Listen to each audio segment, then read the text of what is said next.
अस्सलाम वालेकुम रहमतुल्लाहि व बरकातुहू। मोहतरम हज़रात, इस वक्त हम जमीयत इहयातुल इस्लामी के मुखय्यमुल जहरा यानी जहरा कैंप में मौजूद हैं।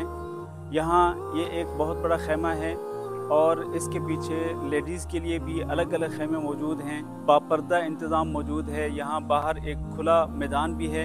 14वां सालाना प्रोग्राम होने जा रहा है 2 फरवरी बरोज़ जुमा को। इस प्रोग्राम में बहुत सारी चीज़ें होंगी। इसमें दीनी प्रोग्राम भी होंगे, दर्स कुरान भी होगा, खुतबा जुमा भी होगा और गेम्स भी होंगी। लोगों की तफरीह के लिए मर्दों के लिए अलग सिस्टम होगा, लेडीज़ के लिए अलग सिस्टम होगा और यहाँ क्विज़ प्रोग्राम भी होगा, मर्दों के लिए भी औरतों के लिए भी। तो एक बहुत ज़बरदस्त प्रोग्राम होने जा रहा है इंशाअल्लाह 2 फरवरी बरोज़ जुमा। तो आप हज़रात से गुजारिश है कि इस प्रोग्राम में बमा फैमिली ज़रूर शरीक हों।